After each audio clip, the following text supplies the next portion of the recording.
e com que? Quais são as peças daquele processo que você vai instruir a sua petição de agravo? Essas peças estão no artigo 1017. Obrigatoriamente, você vai precisar colocar cópia da inicial, cópia da contestação, claro que se contestação se houver, né? Pode ser que nem tenha tido réu ainda no teu processo. Você pediu uma gratuidade de justiça e o juiz negou. Só tem você. Você vai agravar exatamente para conseguir a concessão da gratuidade de justiça. Mas se tiver réu, você vai colocar a cópia da contestação. Você vai colocar a cópia da decisão agravada. Ou seja, qual é a decisão que foi proferida que você está agravando? Você tem que mostrar para o tribunal. Tá? Da própria decisão agravada, da certidão da respectiva intimação ou outro documento oficial que comprove a tempestividade, exatamente porque você tem que comprovar que você está recorrendo dentro do prazo, e das procurações outorgadas dos advogados, agravado e agravante. Então, o que você junta? Você junta lá a cópia da petição inicial sua, da contestação, se houver, tá? A cópia da decisão que você está atacando, ou seja, que ensejou o seu desejo de agravar, a cópia da intimação do prazo, porque você precisa comprovar que você está recorrendo no prazo certo, e, por fim, a cópia das procurações. Ah, professora, mas se não tem advogado do réu, como é que eu vou colocar a procuração do advogado do réu? Não tem. Você vai declarar, né, que o réu ainda não foi citado, ou que ainda não há nos autos, né, aquele documento da contestação ou a procuração. E você mesmo vai assinar informando isso para o tribunal. Essas peças são obrigatórias. Ah, mas eu posso colocar mais peças? Pode. Você pode colocar peças facultativas. Não há problema nenhum. A própria lei te permite isso, tá? Então, vamos lá. Vamos dar uma olhadinha no artigo 1017 e continuar. Inciso 2. Com declaração de inexistência de qualquer dos documentos referidos no inciso 1, feita pelo advogado do agravante, sob pena de responsabilidade pessoal. O que eu falei? Não tem a contestação, não tem nada, você declara que não tem. Tá? Declara e apresenta. Tá? E 3, facultativamente com outras peças que o agravante reputar úteis. Então, se você acha que aquelas peças são importantes, coloca. Mas isso, gente, a gente coloca essas peças processuais no agravo de instrumento se for autos físicos. Autos eletrônicos, eu preciso disso? Não, porque os autos eletrônicos está tudo ali. Tá? E aí eu sinalizo, olha, peças folhas tais, peças tal, peça tal e peça tal. Eu só vou dizer quais são as peças que eu quero que o tribunal aprecie, tá? Mas já estão todas no próprio processo eletrônico, ok? Então não precisa você juntar de novo a mesma peça, tá? E aí, com isso, a gente já fala da relação de competência. A regra de competência é no artigo 1016, que vai dizer exatamente que o agravo ele é interposto direto no tribunal. E ali, né, a gente vai encontrar o órgão competente. Ó, o agravo de instrumento será dirigido diretamente ao tribunal competente por meio de petição com os seguintes requisitos. O que tem que constar na sua petição? O nome das partes, a exposição do fato e do direito, né, as razões do seu recurso, as razões do pedido de reforma ou de invalidação da decisão ou do próprio pedido, o nome e o endereço completo dos advogados constantes no processo. Então, você vem, coloca, né? Egrégio, Tribunal de Justiça do Estado do Rio de Janeiro, pelo recorrente. E aí você vai trazer uma síntese exatamente, né, daquela decisão, do que enseja aquele recurso, e aí você vai trazer as razões do seu recurso de agravo, de instrumento.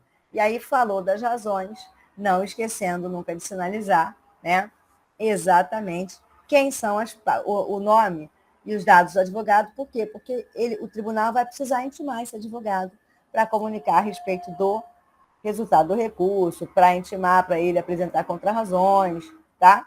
Então, a quem compete o julgamento do agravo de instrumento? Sempre é o tribunal de segundo grau, hierarquicamente superior àquele órgão de primeiro grau. Então, se eu estou na vara... Ai, que bonitinho, um passarinho pousou bem na minha varanda. Se eu estou numa vara da Justiça Comum Estadual, quem vai ser o órgão competente para eu poder direcionar o meu agravo de instrumento? Tribunal de Justiça. Se eu estou numa vara federal, Tribunal Regional Federal, tá?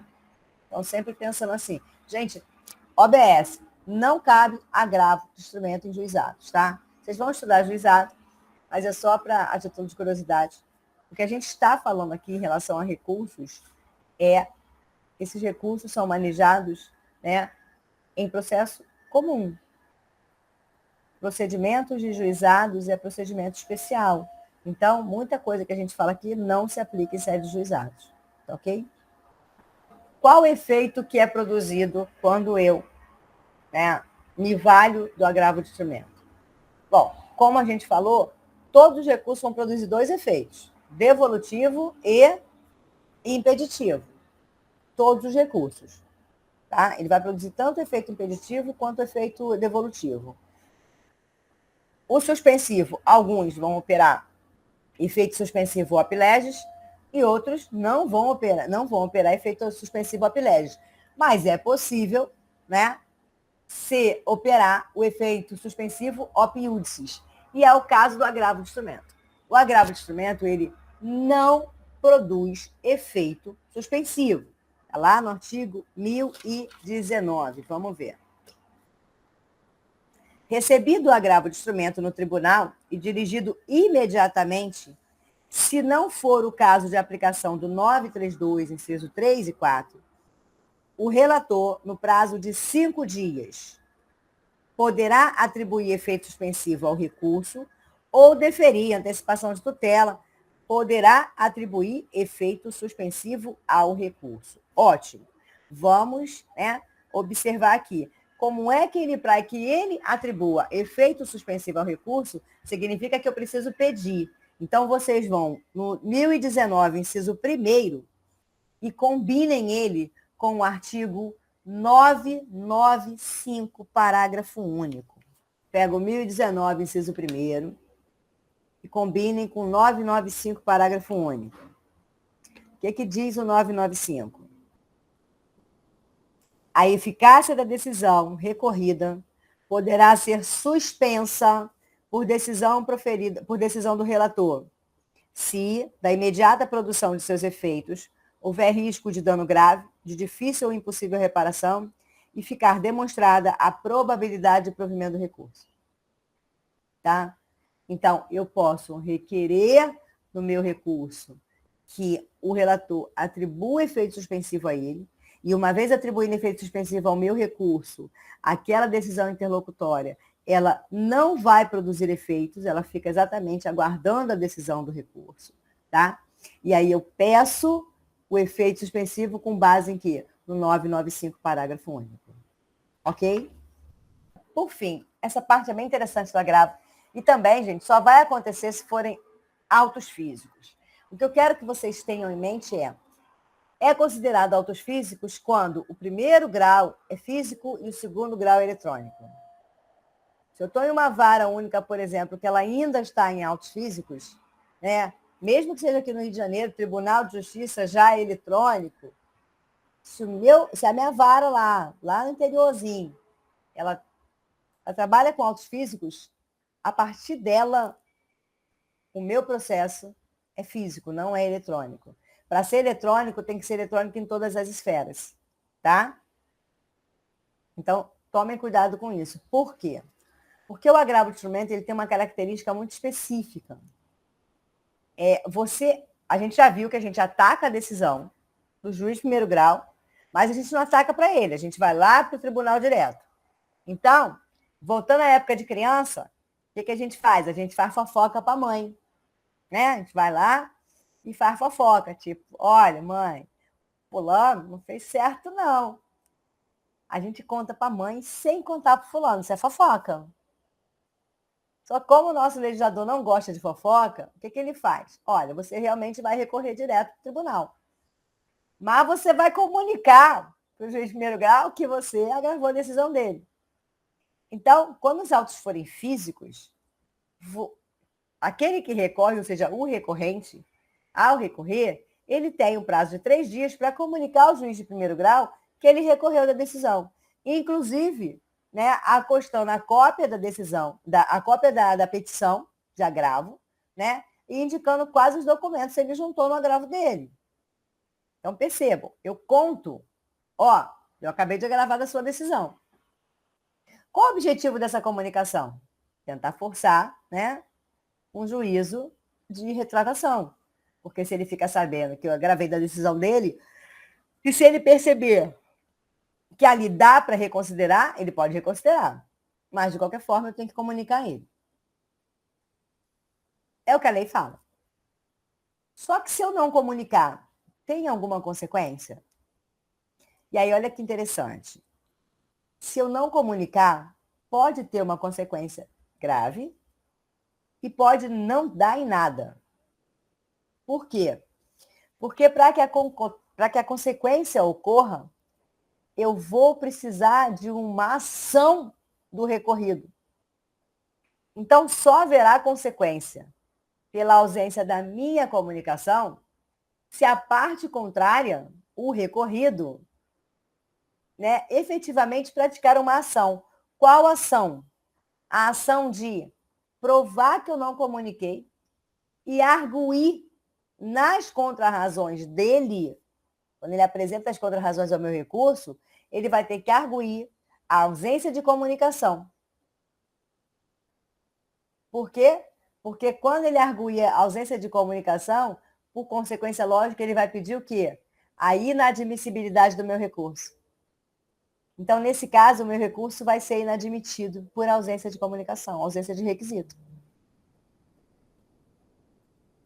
A inadmissibilidade do meu recurso de agravo de instrumento, ela vai ficar atrelada à arguição e comprovação do recorrido de que eu não comuniquei, de que eu não fiz essa comunicação. Se o recorrido nada falar, um abraço. O meu recurso segue normalmente. Tá? Isso autos físicos. Autos eletrônicos não precisa comunicar, porque já quando você agrava, já sinaliza no processo eletrônico. E aí o magistrado de primeiro grau já sabe. Professor, onde é que está isso? No artigo 1018. Vamos lá nele. Que eu vou colocar, eu vou marcar para vocês, pedir para vocês demarcarem alguns pontos aí. O agravante poderá requerer a juntada aos autos do processo de cópia de petição do agravo de instrumento, do comprovante de sua interposição e da relação dos documentos que instruem o recurso. Aqui dá a impressão de que é opção dele, ele poderá comunicar, não é isso? Sim. E aí a gente sai do 1018 e vai para o parágrafo 3º do 1018. O descumprimento da exigência de que trata o parágrafo 2º, desde que arguído e provado pelo agravado, importa inadmissibilidade do agravo do instrumento. A gente já sabe que tem sanção. Mas peraí, a sanção ela fala do parágrafo 2º. Vamos a ele. Não sendo eletrônicos autos, o agravante tomará a providência prevista no caput no prazo de 3 dias a contar da interposição do agravo do instrumento. Então, o poderá comunicar, a faculdade, é para os autos eletrônicos. Nos autos eletrônicos, você pode lá, né, comunicar ao juiz. Por quê? Porque daqui a pouco vai chegar mesmo o processo. Ele tem o sistema de primeiro grau, existe o sistema de segundo grau, mas a comunicação, né, entre eles é mais rápida, até porque vai oficiar para tomar conhecimento. Então, eu posso comunicar. Essa faculdade é no processo eletrônico. Quando eu vou para o processo físico, eu vou olhar exatamente o parágrafo 2º, que eu tenho que tomar a providência de comunicar, né, no prazo de 3 dias a contar da interposição do meu agravo de instrumento. E se eu não contar, aí eu vou para o parágrafo 3º. O descumprimento da exigência de que trata o parágrafo 2º, e aí sublinha, pinta de amarelinho, coloca luz neon, faz o que vocês quiserem, desde que arguído e provado pelo agravado. Sublinha isso. Importa a inadmissibilidade do meu recurso. Então, perceba que para o meu recurso ser inadmitido, tem que ter o quê? O cumprimento de uma exigência. Qual é a exigência? O recorrido tem que ter arguído e provado que eu não fiz a comunicação. Tá? Gente, esse link que está no material de vocês, é caso vocês queiram acessar o acórdão, tá? Tá aqui o link para vocês. Até aqui, alguma dúvida?